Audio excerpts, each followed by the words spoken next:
Saudações, estamos cá mais uma vez para a nossa aula de citometria de fluxo, que é uma componente que faz parte da imunohematologia, não é?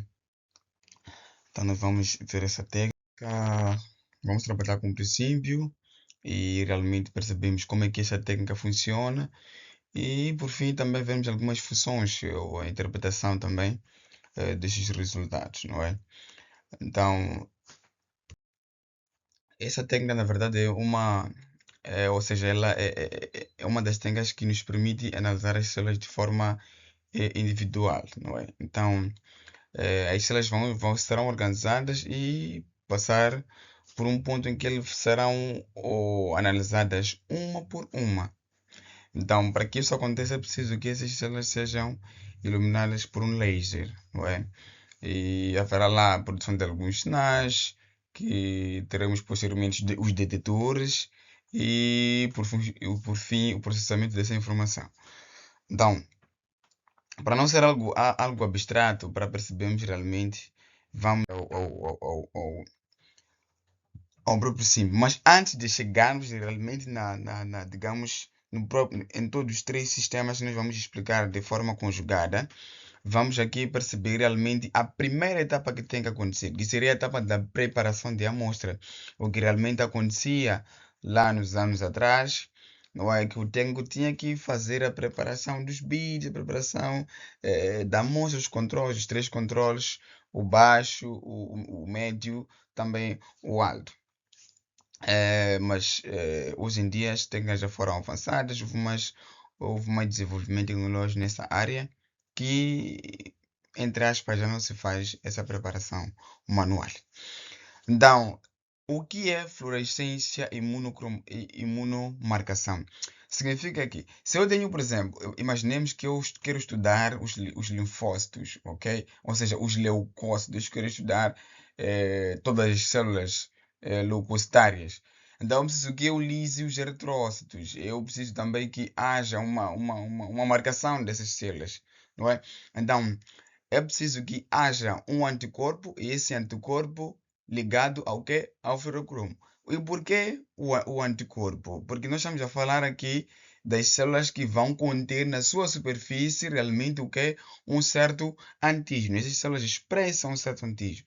E não quero com isso dizer que são simplesmente os leucócitos que possuem antígeno, não isso. Então estamos a aproveitar essa característica da presença de antígeno na sua superfície, não é? Os CD, não é? CD4, CD3, por exemplo, no caso do linfócitos T, não é? O linfócito TCD4, por exemplo, eles expressam o CD3 e o CD4, não é? Expressam esses dois grupos de diferenciação. Então, esses anticorpos, quando chegam na célula, vão se ligar ao seu antígeno específico, que esse antígeno específico vão nos ditar o tipo específico também da célula. Não é? Então, o fluorocromo vai ter que função? Vai ter a função de emitir uma certa quantidade de luz, não é? Uma certa, digamos, um certo comprimento de onda, que essa luz que vai emitir será lida e interpretada, analisada ou seja, será dado lá o resultado após. Então, o anticorpo vai reconhecer a molécula específica que eu já estava a dizer, da célula, por causa do CD4 lá, e o laser vai fazer o que? Vai excitar os fluorocromos. E após isso, o fluorocromo vai emitir uma certa quantidade de luz e os detectores vão fazer lá a sua função. Não simples quanto isso. Então, vamos tentar perceber um pouco mais, de uma forma mais simples aqui. Então, nós temos uma amostra já preparada, não é? Temos aqui o primeiro sistema, o sistema fluídico, que nós temos aqui. Que aqui nós estamos a falar de digamos, de uma população de células. Estamos a falar de células aqui. Como vocês podem ver, esse infográfico, ou seja, essas, essas representações celulares, não é? Podem ver essas representações celulares que são bem diferenciadas e também ter realmente os pontos aí diferenciados na sua superfície, não é? Que já são os anticorpos que já se ligaram aos antígenos que estão na superfície dessas células. Então, aqui como vocês podem ver que tem uma certa diferenciação aqui celular. Então, quando essas células vão passar, qual é a função do sistema fluido? É fazer com que essas células passem uma por uma, não é? Aonde? Aqui no laser. Esse laser, por exemplo, está a 488 nanômetros. Não é? Então, essas células vão passar uma por uma. Graças ao quê? Graças ao sistema fluídico, não é? Então, quando forem a passar uma por uma, o laser vai, neste caso, vai focar neste caso, nas próprias células, não é? E ao serem, digamos, ao se incidir uma certa quantidade de luz por esse laser, o que é que vai acontecer? Ele vai excitar o que? Os fluorocromos, que estão aliados aos anticorpos ligados às células de forma específica. Ok? Então, esse fluorocromo estamos a falar digamos, de corantes, não é? Estamos a falar de corantes. E quando esse fluorocromo recebe uma certa quantidade de luz de laser, vai atingir seu estado mais elevado de energia. Não é? Ele vai se, é o que estamos a dizer que vai se excitar. Então, e quando ele volta, não é? Ele vai se excitar ao estado mais elevado da energia. E quando ele for a voltar para o estado fundamental, o que é que vai acontecer? Ele vai emitir uma certa quantidade de luz. Então, essa certa quantidade de luz que vai se emitir, ela é lida, não é, por detectores, não é? É lida por detectores do que? De luz. Então, após essa leitura, não é? Que é, que é a leitura da informação que vem, neste caso, ou seja, temos aqui fluídico, laser, não é? Sistema óptico, isso faz parte do sistema óptico. Então, aqui já vai ser, será lida essa informação e, por mecanismos próprios do próprio sistema, ele será convertido, serão trabalhados esses dados e vão ser plotados, vão ser apresentados em forma de gráficos ou em forma de, digamos, de contagem absoluta, não é? Então, é dessa maneira que na citometria de fluxo a amostra, ou seja, as células são estudadas de forma individualizada. Então, nós temos aqui esses dois componentes aqui, temos a ASSC e a FSSC, não é? Que são realmente componentes que vão nos ajudar a avaliar a dispersão. O FSC vai fazer vai estudar a dispersão, digamos, direta, não é? Ou frontal, assim podemos assim dizer. Temos também a SSC, que já vai avaliar a dispersão lateral.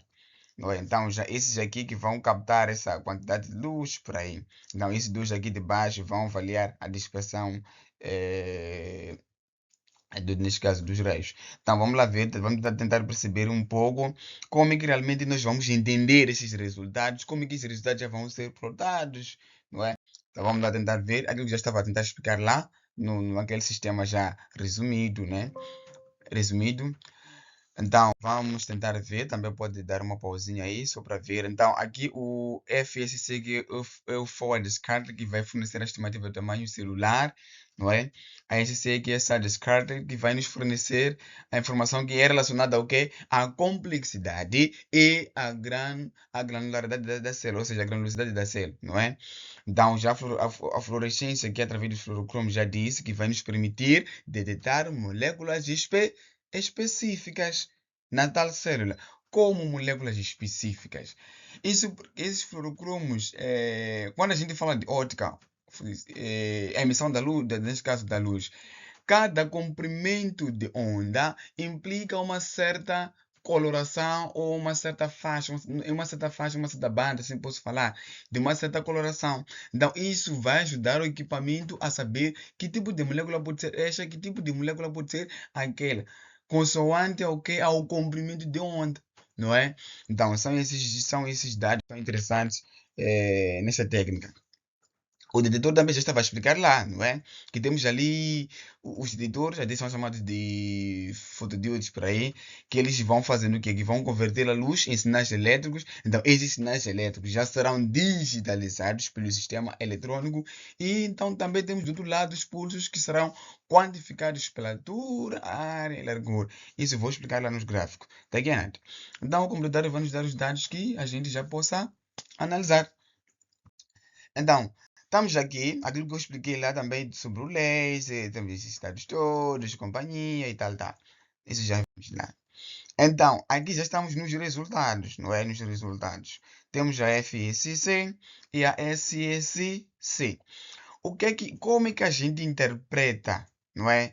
Essas informações aqui. Se nós estamos a dizer que FSC vai nos dar informação relativa ao tamanho, não é? Vai nos dar de forma estimativa o tamanho da célula. Porque digamos, estamos a falar de uma dispersão frontal, não é? Forward Scattering. Então, temos esse SSC que é dispersão lateral, que vai nos dar uma informação relativamente ao conteúdo intracelular. Estamos a tentar dizer, como estás a ver aí, estamos aí, por exemplo, a falar dos linfócitos. Os linfócitos estão, por exemplo, nesta região aqui. E os monócitos estão, por sua vez, nesta região aqui. E por que aqui nós temos monócito e aqui os linfócitos? Como nós bem sabemos, o linfócito, na verdade, é uma célula que possui um núcleo que quase ocupa, digamos, o seu citoplasma, todo ele. E, na verdade, não é uma célula grande, é uma célula pequena em relação ao linfócito, não é? Então, ele está mais ou menos nesta região, não é? Está mais ou menos nesta região para baixo e não para cima, por quê? Porque se estivesse um pouco mais para cima, indicaria maior conteúdo intracelular, mas porque o linfócito, digamos, não tem uma granulosidade como tal, não é? Então, essas características morfotintoriais, assim posso falar, do próprio linfócito, características físico-químicas, o conteúdo interno, por aí, tudo isso faz com que o linfócito esteja mais ou menos nesta região aqui onde se encontra. E o monócito, se você for a prestar atenção, vai perceber que a quantidade dos monócitos tem uma tendência de subir. Tem a tendência de subir por quê? Porque nós estamos a fazer uma relação do quê? Do conteúdo intracelular e realmente o tamanho. É mais ou menos isso que estamos a tentar dizer aqui quando realmente falamos dos linfócitos. Então fazemos essa relação aqui para entender o que é a existência dos monócitos onde estão. Agora, essa imagem aqui que está à nossa direita tem aí os granulócitos. Já estamos a falar daquelas células que têm aquela granulação e tal. E temos também aqui os monócitos, ainda vai fazer aquela relação. Tudo bem. Nós temos lá os lóbulos, além dos lóbulos, nós temos, digamos, os grânulos.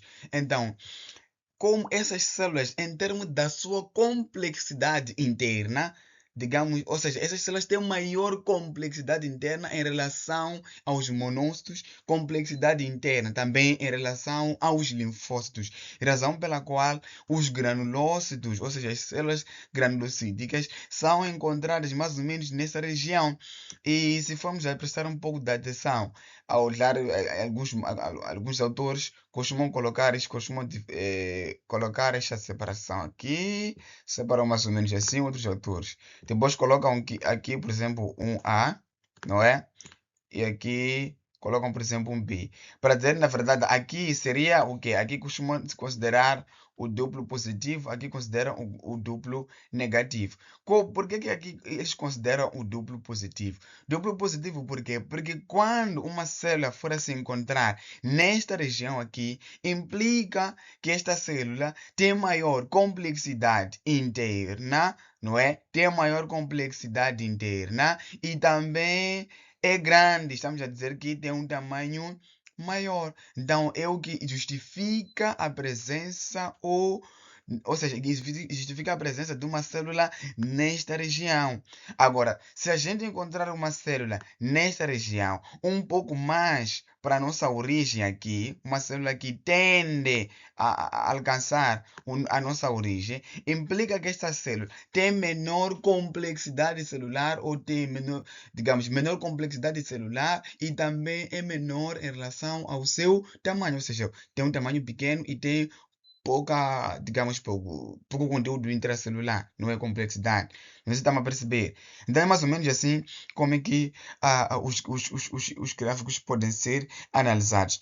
Então, se você quiser uma aula específica para falar daqueles gráficos que aparecem lá, aqueles histogramas que aparecem no resultado de hematologia, não é? da linhagem da Sysmex, por exemplo, tem lags gráficos que são interessantes fazer a sua interpretação. Pode deixar um comentário aí no canal. Vamos preparar uma aula especificamente para trazer essas informações a ti. Então, vamos também fazer uma relação. Vamos pegar os resultados do hemograma, da linhagem branca e também vamos estudar aquilo que vai ser o que? Os histogramas. Vemos qual é a relação, o que é isso, o que é aquilo, o que é que pode significar, não é? Então, continuando, as explicações, como já estávamos a tentar entender lá, podem ser usadas para imunofenotipagem e identificação das populações celulares. Como identificação das populações celulares? Porque eu tenho uma reação antígeno-anticorpo que já, em primeiro lugar, me indica alguma, digamos, algum ponto essencial do que da identificação individual. Nós estamos a falar de uso de anticorpos monoclonais, não é? Avaliação da apoptose, não é? Morte celular, não é? Análise da proliferação celular, análise do ciclo celular. Então temos muitas, digamos, muitas funções desta técnica de citometria de fluxo. E pronto, o caso do CD4 é um bocadinho diferente, não é? Mas se você quiser uma aula específica para falar da contagem das células TCD4, saber realmente como é que o laboratório consegue dizer que esse indivíduo tem 200 células TCD4, por exemplo, tem tantas células TCD4, como é que nós conseguimos ver isso no laboratório? Você pode deixar seu comentário aí, pode deixar sua sugestão, podemos preparar uma aula especificamente para CD4 da amostra até o resultado. Então, temos aí o resumo do princípio, fluídico, óptico, eletrônico. Então, temos aqui as características celulares que nós vamos aproveitar para nos dar alguns sinais e a gente leva esses sinais para a coleção de dados e através dos dados, esses dados são analisados a nível do sistema, acontece uma identificação e posteriormente uma quantificação. Então, mais ou menos assim como é que acontece. Não é? Temos a característica celular, sinais, dados, identificação e quantificação. Tão simples quanto isso. E muito obrigado por assistir, por ter chegado até aqui. Sempre apostar na sua melhoria, mais leitura. Inscreva-se no nosso canal, compartilhe o nosso vídeo e deixe seu comentário. E valeu, até a próxima.